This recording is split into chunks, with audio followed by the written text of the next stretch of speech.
Josh Earnest, the outgoing White House press secretary, kind enough to join us. Where are you right now, Josh? How you doing, Dan? I'm in my office, and I think I just dialed into what is likely to be my last interview as the White House press secretary. How do you feel, though? I mean, in all honesty here, is it emotional? It is a little emotional. It's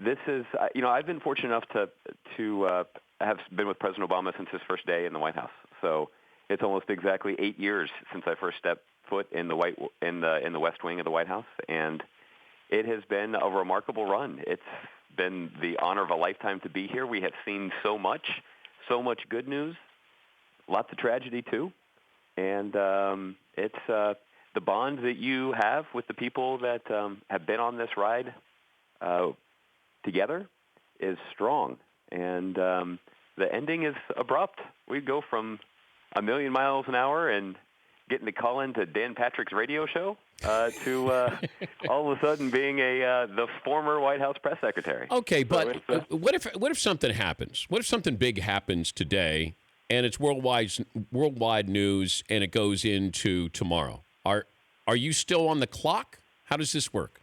Yeah, I'm on the clock all day today, and God willing, that's not going to happen. But I am on the clock all day today. I've still got my computer and everything at my disposal, in the event that we need it. And at the same time, they're working very aggressively to ramp up for the next team to come in. And it's actually a pretty remarkable feat of logistics that I will be here. I'm supposed to check out at 5:00 tonight, but this office will be totally cleaned and ready for my successor to sit down here and get to work at noon tomorrow. So you have to leave at 5. I have to leave at 5. Does the badge not? Now, do you have a swipe card or like what happens when you leave at 5? Yeah, I do. I turn in my badge. I turn in my Secret Service pin. I turn in my parking placard. I turn in my laptop. I turn in my iPhone, and I'm relieved to do it. It's sort of like in the cop movies, where the sergeant comes in and says, "Put your badge and your gun on your desk." My iPhone and my laptop is my version of my badge and my gun. Will they search you before you leave? I hope not, but I don't think that they will. Hopefully, hopefully they know that I'm also ready to give up my badge and my gun. What time does the president leave?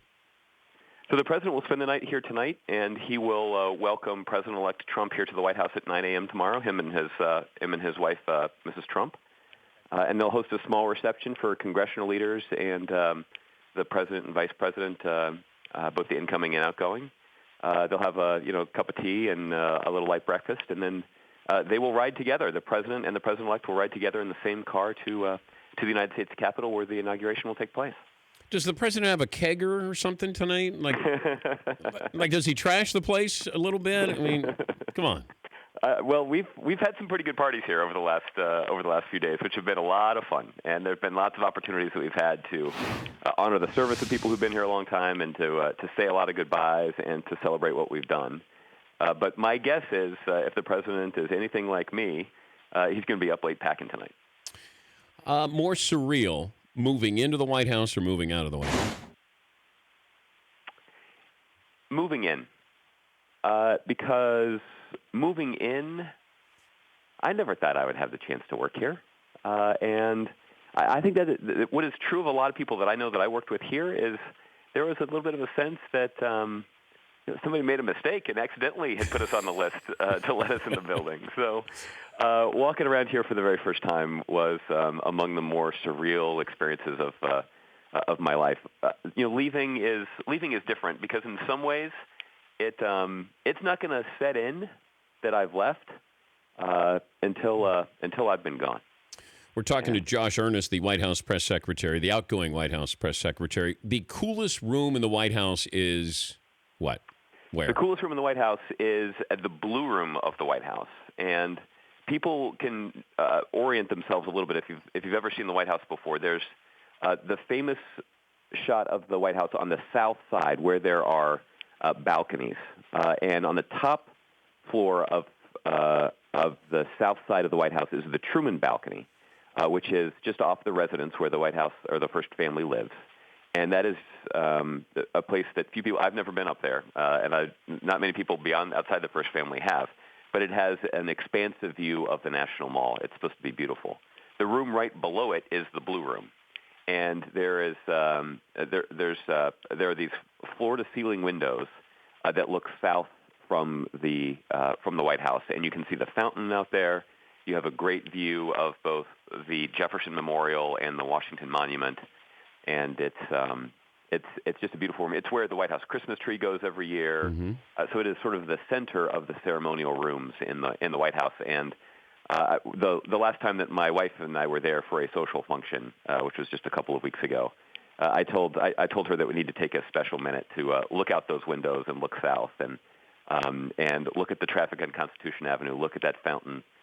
It's a beautiful view. And the thing that I remember is I actually remember when I first moved to Washington, driving on Constitution Avenue, looking north to the White House in those windows and thinking to myself, what a beautiful building and what a special opportunity it would be to set foot inside that building. Little did I know I'd have the opportunity to spend just about every day of an 8-year period inside that building. Can you grab us a souvenir, Josh, for the man cave? I mean, is that, I know you've been asked this by other people, but yeah, I mean, we've been there for you. Yeah. What do you have in mind? Well, what kind of a souvenir are we looking for here? How about a monogrammed towel? Hey, I don't mean to disappoint people, but they just have paper towels in the bathroom like everywhere else. How about a roll of toilet paper? I could probably do that, but I don't know that, again, there's no identifying feature on there. Okay. It's not like staying at the Trump Hotel. They probably got gold keys everywhere. It's gonna change when Donald moves in. So maybe my successor could get you some embossed towels and some embossed toilet paper. But how about a coaster? Do you have a White House coaster? I'm trying to think of. Tell me what I can get, Josh, because I'll keep guessing. I know you're just going to keep guessing. Yeah. Maybe there's a. There are a couple of things I can. You know what I could send you? You can surprise me. You can surprise me. Let's do that. Why don't I surprise you? Okay. And you can talk about it on your show after you receive it. And I've got a couple. I'll work on this today.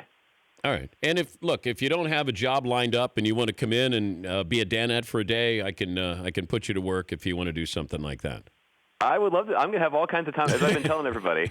I've got all kinds of times on my hands these days. So I would love to take you up on that. That'd be a lot of fun. Hey, congratulations, and sure it'll be pretty bittersweet walking out there at 5 o'clock. But great run, and went through a lot. Hope you enjoyed it. So thank you, Dan. I appreciate all your support over the years, and I look forward to being having the opportunity to be a more regular listener now. All righty. Well, thank you, Josh. We'll put you on hold. Paulie wants to talk to you. And we'll see what we can get from the White House. Yeah, I'm guessing all these things. I don't know what he can get me. Just tell me what I can get. The Dan Patrick Show, weekday mornings on Audience.